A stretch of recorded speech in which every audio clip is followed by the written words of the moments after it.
Paul began, "Brethren and fathers, hear my defense before you now." And when they heard that he spoke to them in the Hebrew language, they kept all the more silent. Then he said, "I am indeed a Jew, born in Tarsus of Cilicia, but brought up in this city at the feet of Gamaliel, taught according to the strictness of our father's law, and was zealous toward God, as you all are today.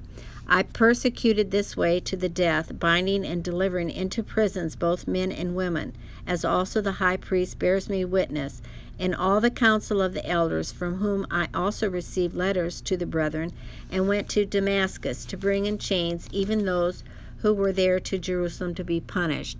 Now it happened, as I journeyed and came near Damascus at about noon, suddenly a great light from heaven shone around me.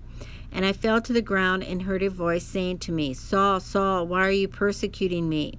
So I answered, 'Who are you, Lord?' And he said to me, 'I am Jesus of Nazareth, whom you are persecuting.' And those who were with me indeed saw the light and were afraid, but they did not hear the voice of him who spoke to me. So I said, 'What shall I do, Lord?' And the Lord said to me, 'Arise and go into Damascus, and there you will be told all things which are appointed for you to do.' And since I could not see for the glory of that light, being led by the hand of those who were with me, I came into Damascus.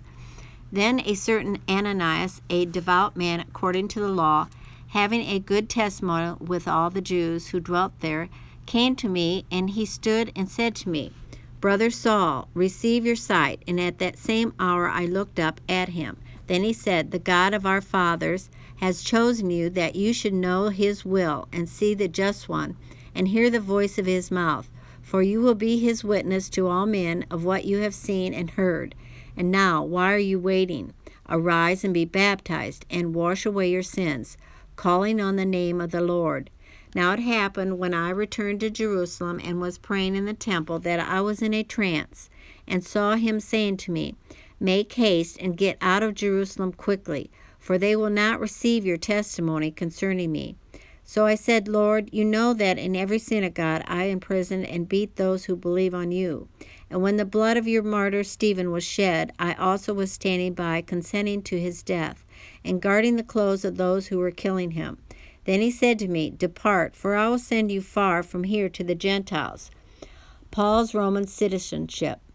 And they listened to him until this word, and then they raised their voices and said, "Away with such a fellow from the earth, for he is not fit to live." Then as they cried out and tore off their clothes and threw dust into the air, the commander ordered him be brought into the barracks, and said he should be examined under scourging, so that he might know why they shouted so against him. And as they bound him with thongs, Paul said to the centurion who stood by, "Is it lawful for you to scourge a man who is a Roman and uncondemned?" When the centurion heard that, he went and told the commander, saying, "Take care what you do, for this man is a Roman." Then the commander came and said to him, "Tell me, are you a Roman?" He said, "Yes." The commander answered, "With a large sum I obtained this citizenship."